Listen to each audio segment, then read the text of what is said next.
Hello, नमस्कार sir. हां, नमस्कार. सर, तुम्ही सांगितल्याप्रमाणे पावसाने खूपच धुमाकूळ घातलेला आहे. म्हणजे बऱ्याच भागामध्ये जोरदार स्वरूपाचा पाऊस होत आहे आणि ढगफुटी पाऊस सुद्धा होत आहे. तर आज पण पुन्हा होणार आहे पाऊस म्हणा शेतकऱ्यांना. आज 19 तारीख आहे. हो का? आज बी सुद्धा होणार आहे नाही का? हो. तर सर आज कोणकोणत्या जिल्ह्यामध्ये जास्त पाऊस राहण्याची शक्यता आहे समजा? आज का? हं? आज पूर्व विदर्भाकडून सुरुवात करू. हो.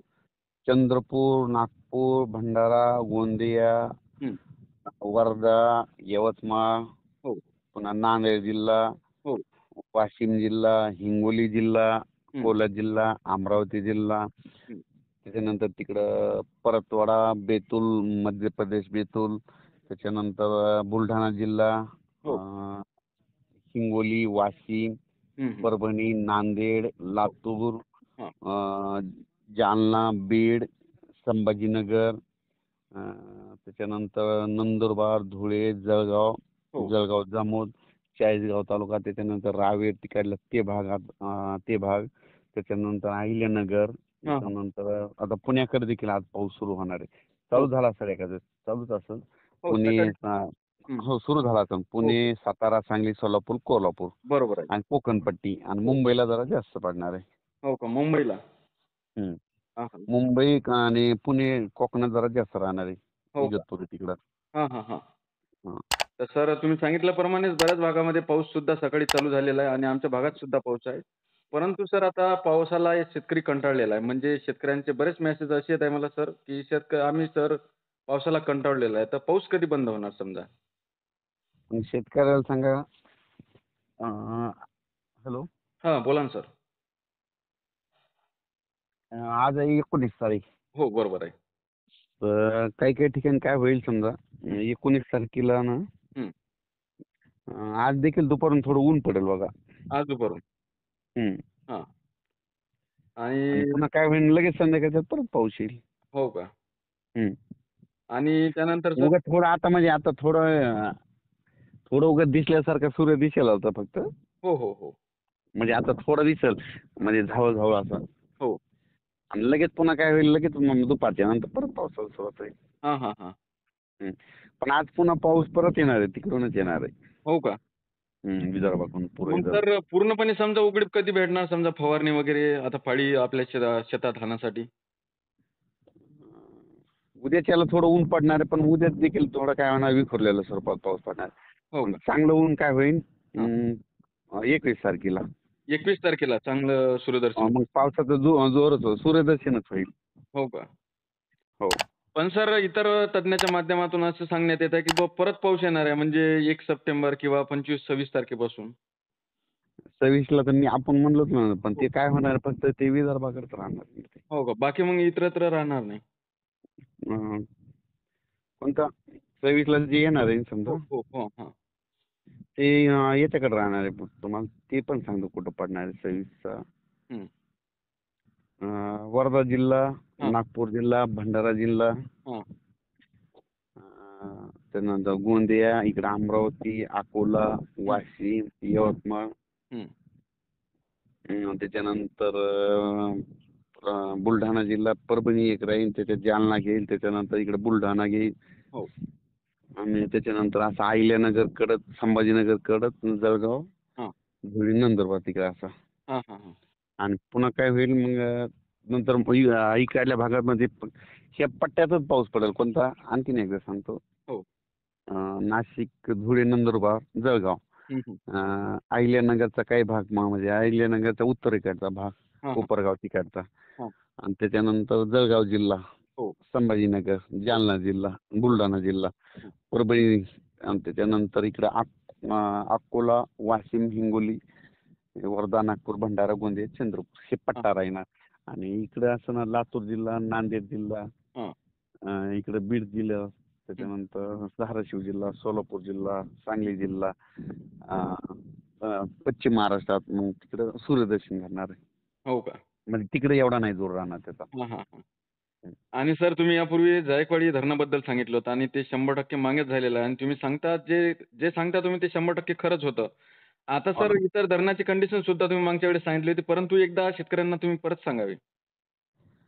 मी काय म्हणलो होतो की विदर्भातले सगळे धरण भरण हो. पुसदचं तहान भागवणारं पूस धरण भरण हो, हो. भरलं का नाही? मी काय म्हणलो विदर्भातले सगळे धरण भरणं बरोबर आहे, बरोबर आहे. ते पूस धरण भरलं. हो, खडकपूर्णा भरलं. हो, त्यानंतर आणखीन तिकडले ते ते बऱ्याच धरणाचं पाणी हे सोडलेलं आहे. हो, बरोबर आहे. जायकवाडी भरलं, सिद्धेश्वर भरलं, हो, तिथं पाणी सोडलं. हो. इकडल्या शिवना नदीवरचे 2-3 प्रकल्प भरले. हां. जळगाव जिल्ह्यातले तिकडं देखील ना पारोळ्याकडे खूप पाऊस पडला. तिकडले बरेच भरले धरणं. हो. आणि सांगायचं झालं तर जवळपास हे झालं. पण इथलं बीड जिल्ह्यातलं परळी पसलं ते त्याचं नाव काय? हां, ते देखील भरलं. हो. त्या शिरसाळच्या वरी शिरसाळ्याच्या वरी आहे तिकडे परळीच्या तिथे हां, हां. ते भरलं.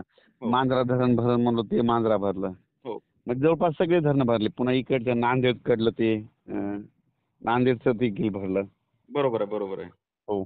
जवळपास सगळे धरणं भरले तर. हो, हो. आमचं आणि सेलू तालुक्यातलं दुधना धरण ते बी भरलं. त्याचं पाणी सोडलंय. हो, हो, हो. आणि आणि सर एका रिपोर्टिंगमध्ये मी असं ऐकलेलं आहे, की तुम्ही शेतकऱ्यांना काही मदत करणारा समजा ते पीक विम्याच्या कंपन्यांना काहीतरी सांगण्याचं हे करत आहात तुम्ही. तर त्याबद्दल काय सांगत आहात सर? ते पीक विम्याच्या बद्दल ना, हो, हो.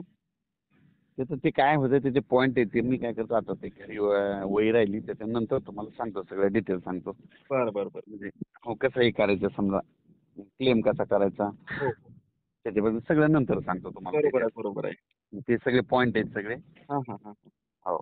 बरं, बरं. ओके. धन्यवाद सर. तुम्ही शेतकऱ्यांना एक महत्त्वपूर्ण आणि डिटेलमध्ये माहिती दिल्याबद्दल. चालतंय. शेतकऱ्याला म्हणा आता ना आणखीन 2 दिवस आज आणि उद्या दिवस समजा आज अन् उद्या दिवस 19, शेतकऱ्यांना 20 पाऊस आहे. पाऊस आहे. हं, हं. परवा दिवशीला पावसाचा जोर ओसरणार आहे. हो, परवा दिवशी सूर्यदर्शन होईल. हो. पण काय होतंय माहितीये का? हं, हं. पाऊस जर उघडला ना समजा उद्यापर्यंत आहे. परवा दिवशी उघडायच्या नंतर काय असतंय हं. दुपार असं कडक ऊन पडतंय बरोबर आहे. आणि स्थानिक वातावरणानुसार काय होतं अर्ध्या तासाचा 10-20 मिनिटाचा पाऊस पडतोय. हो, समजा पाऊस उघडल्याच्या नंतर बी मध्यम स्वरूपाचा पाऊस पडण्याची शक्यता आहे. नाही ते पडत असते ते स्थानिक वातावरण तयार होऊन काय होतं ते पाऊस पडतोय. बरोबर आहे, बरोबर आहे, बरोबर आहे. आणि 26 पासून परत पाऊस आहे. पाऊस 26 पासून पुन्हा पूर्व विदर्भाकडे. तर शेतकऱ्यांनी ते 4 दिवसामध्ये कामे उरकावल्या पाहिजे. समजा फवारणी वगैरे ज्यांना काही करायचं आहे, तर ते 4 दिवसामध्ये आता त्यांनी एकदा करायला सगळ्यात सोपं एक तुम्हाला सांगतो शेतकऱ्याला हे कोणी सांगत नाही. नाही. सुपर फॉस्फेट फेकून घ्या म्हणा. हो, जिथं पाणी साचलंय तिथं हो. म्हणजे 21-22 तारखेला म्हणजे काय होतंय हां. शेतातलं पाणी निचारल्याच्या नंतर समजा पाणी वाहत असताना टाकू नका म्हणा. हां, हां. पाणी समजा 21ला पाणी सगळं स्थिर थांबलं की त्यावेळेस फेका. बरोबर आहे. आहे तर ते खत बी इगडत आहे तुमच्या सोयाबीनला उतार येते कापसाला जोर राहते चांगला. त्याच्यानंतर जे पीक असेल ना ते एकदम टाईट राहते मरत नाही काय नाही हिरवगारपणा येते त्याच्यामध्ये. बरोबर आहे. हं. आणि सर तुम्ही सांगितलं ते शेतकऱ्यांनी करायलाच पाहिजे. पण मी बी एक शेतकरी आहे, तर मला थोडंसं शेतकऱ्यांना सांगायचं होतं एअर गोटिंगच्या माध्यमातून. तर काही हो ना. तर त्या शेतकऱ्यांनी समजा त्यांच्या शेतामध्ये जर विहीर असेल, तर त्या विहिरीचा उपसा करा. त्यामुळे ज्या तुमचं चिबडीतलं किंवा तुमच्या वावरात पाणी साचलेलं आहे, त्याचा एकदम निचरा होणार. म्हणजे तुमच्या शेतात पाणी थांबणार नाही. तर शेतकऱ्यांनी माझ्या माध्यमातून करायला पाहिजे आणि सरांनी जे सांगितलं, तुमच्या शेतात ज्यावेळेस एकदम कमी पाण्याचा साठा असला, तर तुम्ही दाणेदार किंवा सुपर फॉस्फेट हे फेकू शकता. बरोबर ना सर? हो सुपर फॉस्फेट. हो, हो. त्यानं काय होते माहिती आहे का लगेच पाणी आटून जातं जमीन भुसभुशीत राहते. हो. पीक लय जोरात येते. पुन्हा बरोबर हे आहे. पीक तर येते पण पुढच्या पिकाला प्लस करते ते. बरोबर आहे, बरोबर आहे सर. तुम्ही बघा मी फेकलेलं आहे बघा तुम्हाला दाखवतो आता आज करणार आहे व्हिडिओ त्याच्यातून सोयाबीन त्या हो दिवशी का? दाखवले आपल्या सोयाबीनचा. बरं, बरं. सर व्हिडिओ काढला तर मला पाठवून द्यायचा. मी याच्यामध्ये ॲड करून टाकीन त्याला मग. चालतंय. हो, हो, हो. धन्यवाद सर.